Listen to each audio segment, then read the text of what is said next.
안녕하세요. 재테크농부입니다. 오늘은 스펙 주식인 VACQ와 합병한 로켓랩이라는 회사에 대해서 알아보겠습니다. 로켓랩은 우주발사 회사로 스페이스X에 유일하게 대항할 수 있는 회사입니다. 바로 시작해 보겠습니다. 구독과 좋아요 부탁드립니다. 먼저 로켓랩이 무슨 회사인지 알아보겠습니다. 그리고 로켓랩의 제품인 발사 로켓 2개와 위성 솔루션 제품에 대해서 알아보겠습니다. 스펙 합병 시 발표된 재물을 알아보고 경쟁업체들을 분석해 보겠습니다. 로켓랩은 2006년에 설립된 회사입니다. 스페이스X 다음으로 로켓을 많이 발사하는 민간 회사입니다. 현재 104개의 위성이 발사 완료됐으며 19번의 로켓을 발사했습니다. VACQ 스펙과 21년 2분기에 합병 예정이며 재사용 가능한 로켓을 보유하고 있습니다. 그리고 이미 매출이 있는 회사로 2020년 매출은 35밀리언 달러입니다. 로켓랩이 무슨 회사인지 영상으로 한번 알아보겠습니다.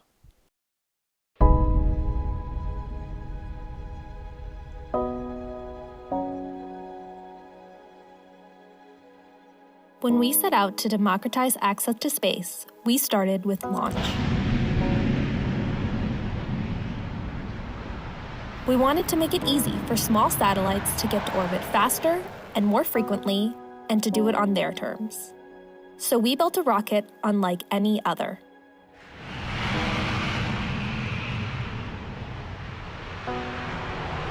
One that could be built and launched not within months or years, but in days.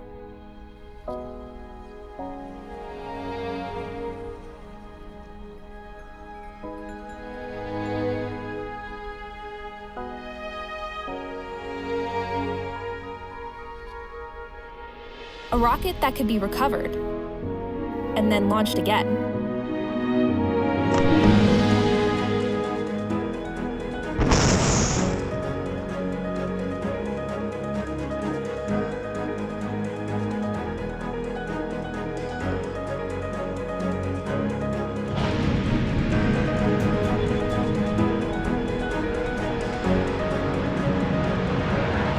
A rocket that put small satellites. 영상에서 보셨듯이 실제 로켓 발사도 하고 있고 위성 솔루션도 같이 하고 있습니다. 또한 3D 프린팅 기술을 사용하여 로켓을 개발하고 있습니다. 이 사진을 보면 전 세계에서 오직 2개의 민간 기업만이 주기적으로 로켓을 발사하고 있습니다. 바로 그 2개 기업은 스페이스X와 로켓랩입니다. 로켓랩이 다른 회사들과 다르게 세계에서 앞서가는 기술들입니다. 첫 번째로 3D 프린팅 로켓 엔진 기술, 두 번째로 전기 펌프를 통한 로켓 엔진 개발 기술, 세 번째로 전부 카본으로 만든 발사체, 네 번째로 개인 사유지에서 로켓 발사대 건설 가능입니다. 즉, 로켓랩은 큰 공간 없이 작은 공간만으로도 로켓을 발사할 수 있습니다. 2017년 이후 19개의 로켓을 발사했으며 미국에서는 스페이스X 다음으로 많은 수입니다. 세계적으로 비교했을 때는 첫 번째로 중국, 두 번째로 러시아, 세 번째로 스페이스X, 그 다음 네 번째가 로켓랩입니다. 임원진들을 보면 업계에서 경험이 풍부한 베테랑으로 구성되어 있습니다. 로켓랩은 총 530명의 직원이 있습니다. 스페이스X를 제외하고 다른 로켓 발사 회사와 비교해보면 성공적인 로켓 발사 횟수가 19번, 궤도에 올린 위성 개수가 104개입니다. 보시면 자료와 실제치가 달라서 제가 수정해 놓았습니다. 이 자료가 올해 초에 올라온 자료인데 벌써 로켓을 3번이나 더 발사했고 위성은 7개를 더 쏘아 올렸습니다. 그만큼 로켓랩은 계속 주기적으로 로켓과 위성을 발사하고 있습니다. 그리고 자체 위성 프로그램을 가지고 있으며 위성을 자체 개발 가능합니다. 투자금에 비해 타사 위성 발사 기술과 많은 차이가 있습니다. 그리고 월별 발사 횟수가 점점 빨라지고 있습니다. 로켓랩의 고객들입니다. 20개 이상 회사나 정부 고객들한테 받은 18개의 계약이 있습니다. 보시면 나사, 블랙스카이, 미군, 플래넷, 캐논, 스파이어 등이 있습니다. 나사와 맺은 계약들입니다. 달 발사 로켓은 21년에 발사 예정이고 순서대로 금성, 화성 발사 로켓이 계약되어 있습니다. 두 번째로 로켓랩의 제품에 대해서 분석해 보겠습니다. 현재 로켓랩의 유일한 소형 발사 로켓이자 19번의 발사를 성공시킨 일렉트론 로켓입니다. 앞에서 말씀드렸다시피 로켓랩의 모든 발사는 일렉트론을 통해서 발사됐습니다. 또한 소형 발사 로켓 중 유일하게 일렉트론만 재사용 가능한 로켓이라고 합니다. 스페이스X는 중대형 로켓입니다. 일렉트론 로켓의 스펙입니다. 이따 스페이스X 로켓과 비교해 드리겠지만 그리 큰 로켓은 아닙니다. 높이는 18m입니다. 그리고 일렉트론은 3만여 개에 이르는 로켓 부품을 무려 1천여 개로 대폭 줄인 획기적인 로켓이라고 합니다. 엔진을 포함한 로켓 부문을 3D 프린터와 탄소 섬유로 만들어 제작 비용을 대폭 줄인 로켓입니다. 일렉트론 로켓의 엔진은 러더포드 엔진이며 세계 최초로 3D 프린팅을 통해 만들어졌고 전기 펌프 공급 로켓 엔진입니다. 그리고 재사용 가능한 소형 로켓입니다. 로켓랩은 스페이스X와 다르게 어떻게 로켓을 회수하는지 영상으로 알아보겠습니다.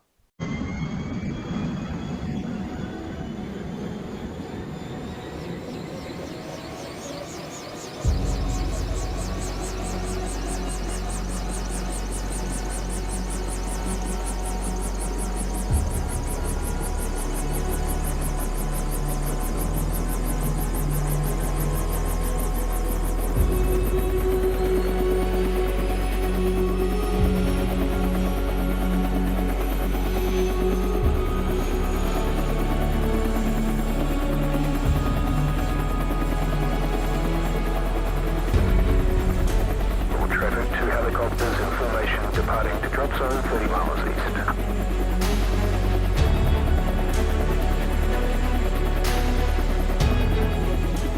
Approaching target drop location. And all traffic drop test commencing in 30 seconds.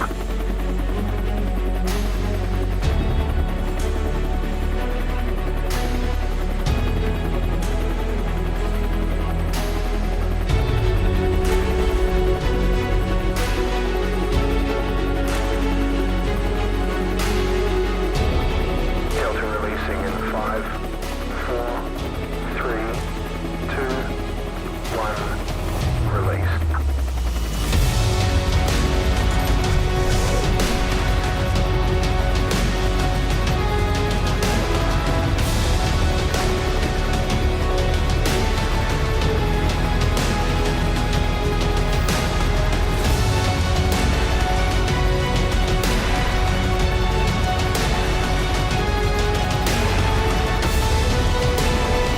Romeo in position behind test article.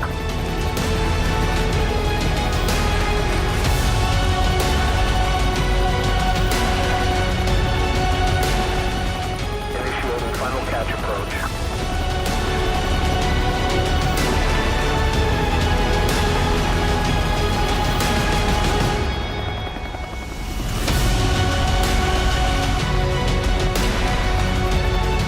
Canopy collapsed. And test article secured. 영상은 회수하는 방법을 테스트하는 영상이고 이 사진은 실제 발사된 로켓을 회수하는 장면입니다. 영상에서 연습하는 거와 다르게 바다에 떨어진 로켓랩 발사체를 줍는 사진입니다. 스페이스X의 로켓 회수 방식과 다르게 좀 원시적인 방식인 것 같은데 로켓랩이 이러한 회수 방법을 선택한 이유가 있습니다. 바로 무게 때문입니다. 일렉트론이라는 로켓은 처음부터 소형 로켓으로 제작되었기 때문에 연료를 많이 담게 될수록 크기가 커지며 개발비 및 사용 요금이 비싸집니다. 즉, 소형 로켓 본연의 기능이 없어지는 거죠. 그렇기 때문에 원시적이어도 이 방법이 더 저렴하게 로켓 발사를 할 수 있기 때문에 로켓랩은 이러한 방식을 사용합니다.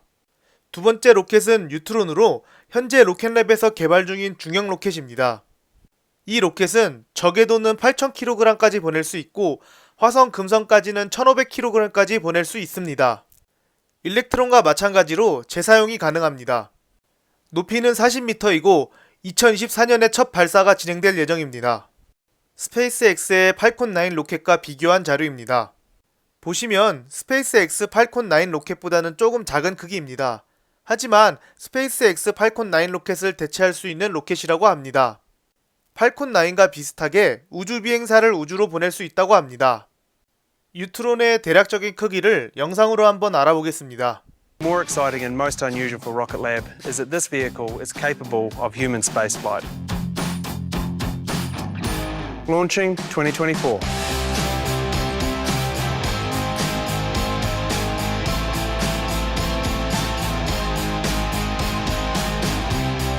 여기 나오는 사람이 로켓랩의 CEO인데 CEO와 비교하면 엄청나게 큽니다.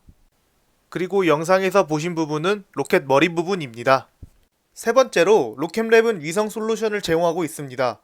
위성을 개발도 하며 고객들이 원하는 궤도로 위성을 보내주는 서비스도 하고 위성 발사체 관련 사업도 하고 있습니다. 즉, 일렉트론으로 저궤도까지 발사시킨 후 일렉트론 내부에서 이러한 위성 발사체가 나와서 고객들의 위성을 원하는 위치까지 이동시키는 거죠. 이 사진은 로켓랩에서 판매하고 있는 위성 발사체입니다. 이렇게 로켓랩은 발사체 사업뿐만 아니라 위성 사업도 같이 하면서 우주 산업의 영역을 넓혀가고 있습니다. 이러한 위성 사업을 하기 위해 2020년 3월 캐나다 소형 위성용 부품 제조업체인 싱클레어를 인수했습니다. 세 번째로 재물을 분석해 보겠습니다. 먼저 스펙 합병 비율은 7%입니다. 파이프 투자자의 블랙록과 누버거 버먼 등 대형 투자회사들이 있습니다. $10 기준 시총은 4.1빌리언이며 현재 VACQ는 10.2불대를 유지하고 있습니다. 그리고 중요한 것은 이미 매출이 있는 회사입니다. 21년 예상 매출은 $69밀리언 예상합니다. 단순히 로켓 발사로만 수입이 있는 게 아니라 위성 솔루션 등 여러 우주 산업 관련 솔루션을 제공해서 받는 매출도 점점 늘어나고 있습니다. 이 말은 즉 여러 부분에서 매출을 올릴 수 있으며 하나의 매출원이 아니라 여러 개의 매출원을 가지고 있다는 소리입니다. 그리고 2021년 예상 매출 90%가 이미 예약으로 확정된 매출이라고 합니다. 즉 어느 정도 신뢰성 있는 예상 매출입니다. 그리고 미국 정부가 발사 계획을 연기해서 21년 예상 매출에서 $16밀리언 제외됐고 이 매출은 2022년 예상 매출에 들어갔다고 했습니다. 2023년 에비타 기준 흑자로 바뀔 예정이고 2024년부터 현금 흐름이 흑자 전환될 예정입니다. 네 번째로 경쟁업체를 분석해 보겠습니다. 이 표만 봐도 스페이스X 제외 다른 기업과 차별점이 많습니다. 심지어 매출이고 뭐고 아무것도 없는데 로켓랩과 비슷한 회사도 있습니다.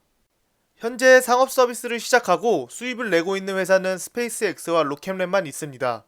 이 표를 봐도 로켓랩은 유일하게 스페이스X를 상대하고 있습니다. 그나마 가장 가까운 경쟁 상대는 스펙주인 홀과 합병하는 아스트라라고 할 수 있는데 아직 시험 발사만 성공한 회사이고 매출을 내고 있는 회사는 아닙니다. 마지막으로 최종 정리를 해보겠습니다. 여기 보시다시피 빠르게 성장하는 우주시장에서 소규모 위성 발사 회사 중에 1위입니다. 또한 2030년까지 1570조까지 우주산업이 성장할 텐데 거기에 1%의 파이만 가져와도 무려 15.7조를 가져올 수 있는 회사입니다. 우주산업같이 고도화된 기술이 필요한 산업은 후발주자들이 따라오기 힘들고 선두회사들이 독식하면서 커지는 산업입니다. 이미 로켓랩은 이 산업에서 상당한 위치를 지니고 있습니다. 나사와 여러 계약을 맺었고 예상 매출도 좋아 보입니다. 하지만 항상 말씀드리다시피 여기서 말씀드린 예상 매출은 회사에서 가장 잘 됐을 때를 가정해서 내는 매출이기 때문에 실제로 이렇게 매출이 나오는지 분석하셔야 합니다. 또한 직원 수도 530명으로 꽤 많습니다. 하지만 리스크도 있는 게 만약 스페이스X가 소형 로켓 시장에 진출한다면 어떻게 될까요? 현재 스페이스X 기술력이면 충분히 소형 로켓 산업에 진출할 수 있다고 봅니다. 하지만 스페이스X는 중대형 로켓이 타겟이므로 소형 로켓까지는 신경 쓰지 않을 거라 봅니다. 그래도 항상 유익있게 보셔야 하며 블루 오리진의 행보도 잘 보셔야 합니다. 최근 뉴스를 보면 나사와 같이 개발을 진행하고 있으며 미군과도 긴밀한 관계가 있습니다. 또한 계속 발사 준비를 하고 있습니다. 지금까지 스페이스X의 유일한 대항 로켓랩에 대해서 설명드렸는데요. 영상을 만드는 5월 5일은 장이 아주 안 좋습니다. 하지만 이렇게 기업을 분석해서 투자하신다면 오히려 주가가 떨어지는 지금은 매수 찬스가 아닐까 생각됩니다. 내가 생각하는 미래의 기업 가치는 이것보다 훨씬 큰데 지금 주가가 떨어진다고 흔들리지 마시고 다시 한번 자기가 투자한 종목을 분석하면서 추가 매수 또는 관망을 할 때라고 봅니다. 저 또한 이럴 때를 대비해서 사놓은 10불대 스펙트를 조금씩 정리하면서 제가 사고 싶은 종목들을 매수하고 있습니다. 위에 보이다시피 로켓랩도 역시 매수하고 있고 오늘도 조금 추가 매수를 하여 평단을 낮췄습니다. 다 함께 공부하면서 하면 모두 성투할 수 있다고 생각합니다. 지금까지 제 영상을 봐주셔서 감사합니다. 구독과 좋아요 부탁드립니다.